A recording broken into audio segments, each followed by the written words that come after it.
In this video, I'm gonna show you how you can only spend $120 per month on all food. And not just any food, but high quality, nutrient dense, delicious food.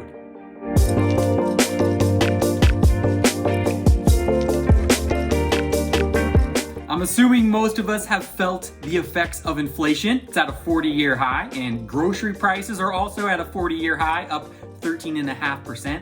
So I thought it'd be a good idea to talk about some budget-friendly tips and strategies. Now, how many of us have heard that healthy food is expensive? Well, I'm here to tell you that could not be further from the truth. And I think part of the issue is confusion around what healthy really means. Healthy does not necessarily mean special unique ingredients bought from special unique stores. It really just means eating a variety of fresh, minimally processed foods, real food, fruits, vegetables, beans, legumes, meat, fish, poultry, dairy, whole grains, nuts, seeds, herbs, spices. And I'm gonna show you how you can eat this way while also saving a few dollars at the same time. So we're gonna divide this up into 4 videos to show you how I accomplished this week by week. So let's dive in. Week number 1, I went to King Soopers, which if you're not familiar with, is just it's a Kroger branded supermarket common in the West. It's comparable to Meijer or Safeway or Albertsons, okay? And this was my grocery list for the week.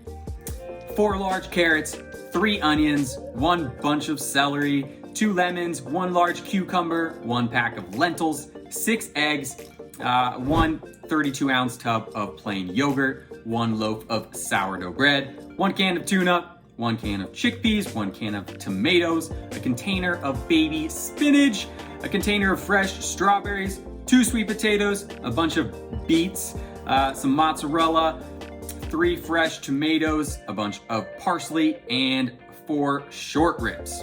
Okay, and I have the receipt right here. The grand total came to $29.74. So that's the goal, right? If I'm gonna spend $120 a month on food, I'm gonna aim to spend only $30 a week on the food. So what did I make with all of these delicious fresh ingredients? First off, with breakfast, I rotated between 3 main meals. Breakfast number 1, a simple egg sandwich, sourdough bread, then you just slap on some spinach, some fresh onions. You can saute those onions, of course, if you like. Fresh sliced tomato, and then you gotta top it off with that delicious fried egg. Yum. Next up, a really easy yogurt parfait. Plain Greek yogurt with some sliced strawberries, drizzle on some local honey if you like to. And then our last breakfast that I rotated throughout the week was a strawberry toast. Pretty much that parfait, just on bread, okay? So Greek yogurt, strawberries, easy enough. For lunches, I also rotated between 3 different recipes. To start off with, falafel burgers. Okay, we got some carrots, chickpeas, onions, parsley, toast, salt, pepper, garlic powder, cumin, and an egg. You put that all in a food processor or a blender, blend it on up. I will say food processors work a bit better here. Form them into patties, bake them for 30 minutes at 425. There you go. Now you got a lot of good meals prepared for you. Make some tzatziki, okay? Freshly diced cucumber, that plain yogurt, put in a little lemon juice with some olive oil, oregano, garlic powder, a dash of salt, shake it on up, and then make your yummy falafel burgers. Spinach, tomato. Put the patty down, and then you gotta top it off with that tzatziki. Yum, yum, yum. Now for a tuna melt, okay? This is a really good one to make in bulk. Diced celery, onion, put that in a bowl with some canned tuna. All right, mix it in with some yogurt, a little mustard, a little olive oil, lemon. You can see, right, a lot of similar ingredients are used for multiple meals. Dash of salt, pepper, thyme, pepper flakes. Get your skillet out, put your good high quality bread down, and then top it off with that tuna mixture. And you can put some cheese as well on the top to finish it off and make it a yummy tuna melt sandwich. And then the last lunch was a lentil soup.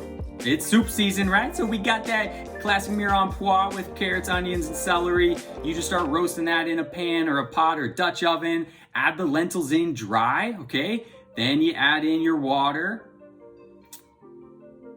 a can of tomatoes, give that a nice stir, and then simmer it. Simmer it probably for about 30 minutes until it's good and ready.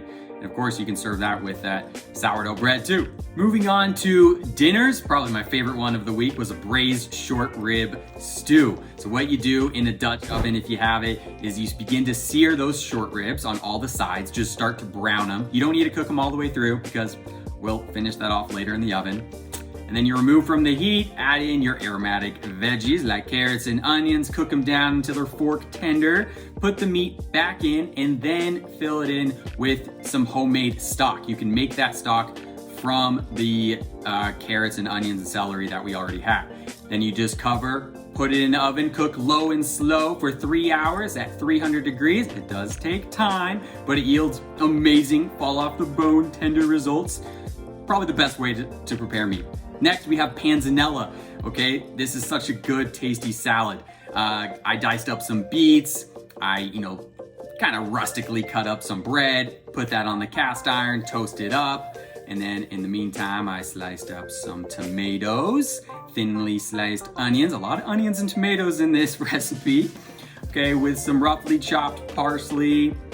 And then you put that all in a bowl together with some cucumber, add some vinegar, little olive oil, salt and pepper, give that a nice stir, and then you're just gonna add in back that nice toasted bread with those beets. And there you have it, really, really simple, cost-effective, delicious meal. Now the third and final dinner I don't actually have a video of, but it's really simple. It's just a baked sweet potato, with a spinach salad. So just toss that potato in the oven at 400 for around an hour. And then with a spinach salad, add in some cucumber and tomatoes, maybe a little cheese, olive oil, vinegar. You can add some toasted bread for croutons. And there you have it. Okay, so I had 3 breakfasts, 3 lunches, and 3 dinners that I rotated. So I essentially had each meal twice, which was great because I only cooked once for all of those. Except maybe for some of the breakfast, right? So there you have it. That is week 1 of the $120 a month challenge. As you can see, it's very possible to spend not a lot of money to get some really delicious and nutritious food. Stay tuned for next week, right? When we go over week 2. My name is Jack, Registered Dietitian. We are Inc. Nutrition. We are all about mind, body, and food. Please like, comment, and subscribe. And thank you so much for watching. And remember that long-term health begins in your kitchen.